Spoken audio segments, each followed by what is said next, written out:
नमस्कार, मैं हरि, आप देख रहे हैं डिजिटल न्यूज झारखंड। आज जानते हैं झारखंड के प्रमुख खबरों के बारे में। इससे पहले छोटी सी निवेदन की वीडियो को एक लाइक अवश्य कर दें। आपका लाइक करना ही हमारा मेहनत का फल होता है। तो चलिए शुरू करते हैं आज की पहली और बड़ी खबर। झारखंड में इंटर और मैट्रिक टॉप को मिलेंगे 3 लाख रुपए, शिक्षा मंत्री ने की बड़ी ऐलान। दरअसल आपको बता दें कि झारखंड में जैक बोर्ड और सीबीएसई बोर्ड द्वारा आयोजित 10वीं और 12वीं की बोर्ड परीक्षा जारी है। इस बीच राज्य के शिक्षा मंत्री जगन्नाथ महतो ने इंटर और मैट्रिक की बोर्ड परीक्षा में टॉप करने वाले विद्यार्थी को 3 लाख रुपए का नगद पुरस्कार देने का ऐलान किया है। तो वही शिक्षा मंत्री ने यह भी ऐलान किया है कि इंटर और मैट्रिक बोर्ड परीक्षा में पूरे राज्य में दूसरे और तीसरे स्थान में रहने वाले विद्यार्थी को भी क्रमशः 2 लाख और 1 लाख रुपए का नगद पुरस्कार मिलेगा। गौरतलब है कि इनामी राशि न केवल झारखंड एकेडमिक काउंसिल के तहत टॉप करने वाले विद्यार्थी को दी जाएगी, बल्कि केंद्रीय माध्यमिक शिक्षा बोर्ड के टॉपर्स को भी मिलेगी। बता दें कि शिक्षा मंत्री ने गुरुवार को बिरसा मुंडा फुटबॉल स्टेडियम मोहराबादी में आयोजित राज्य स्तरीय सहायक कप खेल प्रतियोगिता के उद्घाटन समारोह में यह ऐलान किया है। बता दें कि झारखंड में इससे पहले भी टॉपर्स को पुरस्कार मिल चुका है। शिक्षा मंत्री जगन्नाथ महतो ने इससे पहले बोर्ड परीक्षा में टॉप करने वाले विद्यार्थियों को कार और स्कूटी देने का ऐलान कर चुके हैं।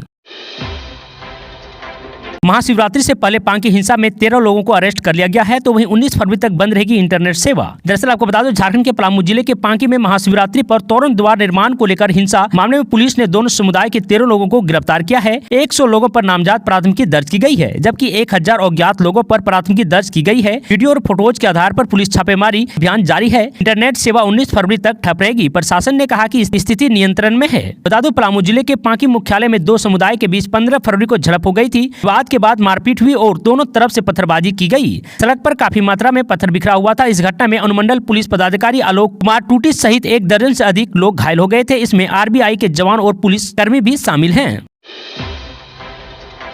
झारखंड में स्थानीय कौन, फिर गरमाया मुद्दा, सरकार और विपक्ष आमने सामने। दरअसल आपको बता दूं कि झारखंड में स्थानीय का मुद्दा नया नहीं है। 2019 विधानसभा चुनाव में झारखंड मुक्ति मोर्चा के घोषणा पत्र में यह शामिल था और अब विधानसभा से लेकर सियासी दलों के खेमे में यह मुद्दा गर्मा है। रामगढ़ उपचुनाव को लेकर सियासी घमाघमी जारी है। इस बीच 27 फरवरी से विधानसभा का बजट सत्र शुरू होगा। ऐसे में स्थानीय नेता को लेकर आरोप और प्रत्यारोप का दौर शुरू हो गया है। सरकार में शामिल झामुमो कांग्रेस और विपक्ष में बैठी बीजेपी आजसू अपने सामने है। बीजेपी प्रदेश अध्यक्ष दीपक प्रकाश और झारखंड कांग्रेस अध्यक्ष राजेश ठाकुर के बीच जुबानी जंग हो रही है। राजेश ठाकुर ने कहा कि विपक्ष देखेगा कि हम कैसी नीति लाते हैं। वहीं दीपक प्रकाश ने कहा कि भागे नहीं, नीति बनाएं। गौरतलब है कि झारखंड विधानसभा से 11 नवंबर 2022 को पारित 1932 के खतियान पर आधारित स्थानीय नीति को राज्यपाल रमेश बैस ने वापस कर दिया था। तब मुख्यमंत्री ने कहा कि मैं जानना चाहता हूं कि यह विधेयक असंवैधानिक कैसे है। सीएम जहां खतियानी जोहर यात्रा पर हैं, तो वहीं सतारू झामुमो के केंद्रीय महासचिव सुप्रियो भट्टाचार्य ने कह दिया कि 1932 नहीं बल्कि खतियानी स्थानीय के आधार पर होगा। उन्होंने कहा कि झारखंड में 1908, 1912, 1932, 1964, 1985, 1996 में सर्वेक्षण हुआ है। ऐसे में 1932 को ही आधार मानना तर्क संगत नहीं है, जबकि झामुमो का एक बड़ा तबका 1932 के आधार पर स्थानीय नीति लाने की मांग कर रहा है। खबरों में आगे बढ़ने से पहले आपसे छोटी सी निवेदन की अगर आप चैनल में नए हैं तो चैनल को सब्सक्राइब अवश्य कर लें, ताकि झारखंड की हर खबर आप तक पहुंचा सकें।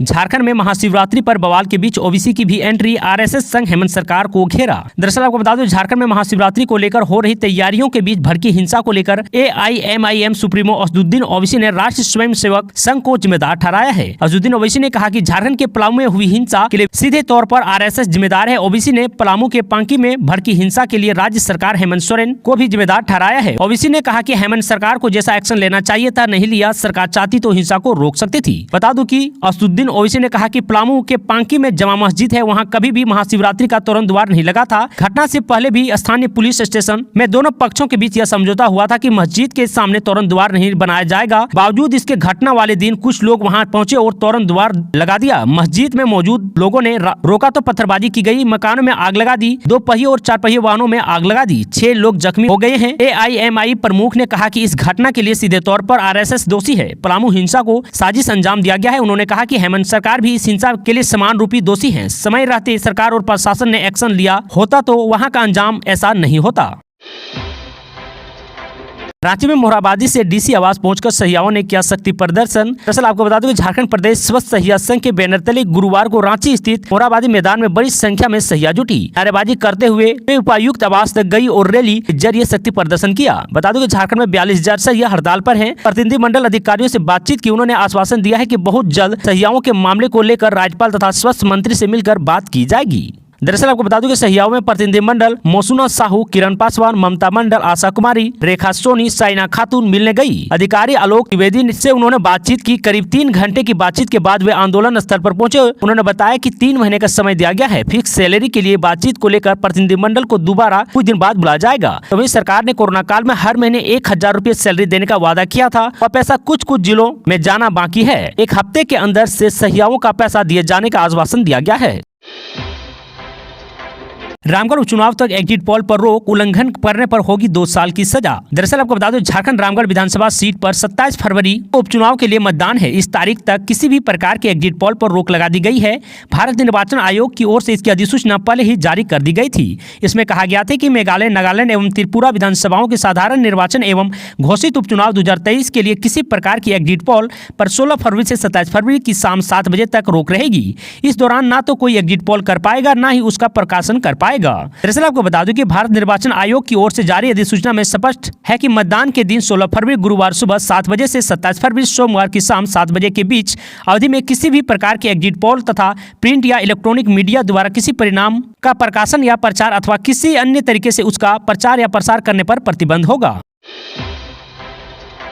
19 फरवरी को सीएम हेमंत रामगढ़ उपचुनाव के लिए भरेंगे हुंकार, यूपीए प्रत्याशी के लिए बनाए मास्टर प्लान। दरअसल आपको बता दूं कि मुख्यमंत्री हेमंत सोरेन रामगढ़ विधानसभा उपचुनाव में यूपीए प्रत्याशी की जीत सुनिश्चित करने के लिए 19 फरवरी को गोला में सभा का प्रचार और प्रसार करेंगे।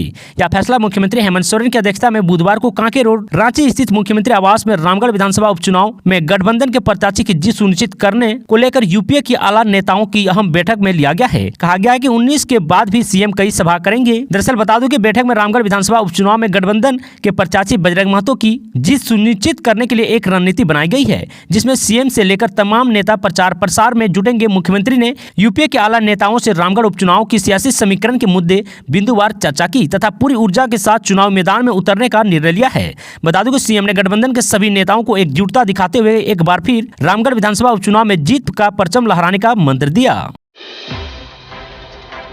केंद्रीय विद्यालय की तर्ज पर खुले 89 मॉडल स्कूलों में एडमिशन नहीं लेते बच्चे, 17,800 में 11,258 सीटें खाली। दरअसल आपको बता दूं झारखंड में केंद्रीय विद्यालय की तर्ज पर 89 मॉडल स्कूल चल रहे हैं। इनमें इंग्लिश मीडियम से पढ़ाई होती है। विद्यालय में क्षमता के आधे बच्चे ने भी नामांकन नहीं लिया है। झारखंड शिक्षा परियोजना की रिपोर्ट के अनुसार मॉडल स्कूलों में वर्तमान में कक्षा 6ठी से 10वीं तक में कुल 6,542 बच्चों ने नामांकन लिया है। विद्यालय में कुल सीटों की संख्या 17,800 है। इनमें से 11,258 सीटें रिक्त है। मॉडल विद्यालय में कक्षा 6 से 12वीं तक की पढ़ाई होती है। दरअसल बता दूं कि वर्तमान में कई विद्यालय ऐसे हैं जिनमें 11वीं में बच्चे नामांकित नहीं हैं। दरअसल आपको बता दूं कि विद्यालय में नामांकन के लिए झारखंड अधिविद्य परिषद प्रवेश परीक्षा लेता है। परीक्षा में सफल विद्यार्थी का कक्षा 6 में नामांकन लिया जाता है। एक विद्यालय में 40 बच्चों का नामांकन का प्रावधान है। झारखंड के इन स्कूलों में हर वर्ष सीटें रिक्त रह जाती है। पिछले वर्ष कुल 3,500 सीटों पर 2220 बच्चों का ही नामांकन हुआ था।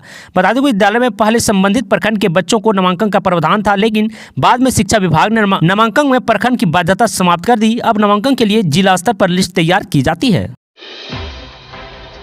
झारखंड के शिक्षा मंत्री को मिली बड़ी राहत, जगन्नाथ महतो पर लगे गबन के आरोप खारिज। दरअसल आपको बता दूं कि गबन के एक मामले में सूबे के शिक्षा मंत्री जगन्नाथ महतो को सुप्रीम कोर्ट से बड़ी राहत मिली है। सुप्रीम कोर्ट ने मंत्री जगन्नाथ महतो समेत अन्य द्वारा दायर किए गए स्पेशल लीव अपील संख्या 8434/21 पर सुनवाई करते हुए शिकायत संख्या 189/17 को खारिज कर दिया है। साथ ही डेगलाल महतो को न्यायालय का समय बर्बाद करने और न्यायिक प्रक्रिया का दुरुपयोग करने के लिए 10,000 रुपये का सुप्रीम कोर्ट ने non clerical employ welfare association में 1 माह के अंदर जमा करने का आदेश दिया है। बता दें कि मंत्री जगन्नाथ महतो समेत अन्य आरोपियों ने निचली अदालत द्वारा 27 जून 19 को पारित आदेश को चुनौती दी थी और पूरे आपराधिक कार्यवाही को रद्द करने की प्रार्थना झारखंड हाईकोर्ट से की थी। सुनवाई के प्रथम चरण में हाईकोर्ट ने सभी आरोपियों के विरुद्ध आगे की कार्यवाही पर रोक लगा दी थी। तो वहीं परंतु 2 अगस्त 2021 को हाईकोर्ट ने इस मामले के अंतिम आदेश पारित करते हुए याचिका खारिज कर दी थी। परंतु 2 अगस्त 2021 को हाईकोर्ट ने इस मामले में अंतिम आदेश पारित करते हुए रिट याचिका खारिज कर दी थी। हाईकोर्ट ने उनके खिलाफ सुनवाई पर लगे रोक भी हटा लिया था। ऐसे झारखंड की तमाम छोटी बड़ी खबरों को जानने के लिए चैनल को सब्सक्राइब अवश्य कर लें, ताकि झारखंड की हर छोटी बड़ी खबर आप तक पहुंचा सके। आज के लिए इतना ही। जय हिंद, जय भारत, धन्यवाद।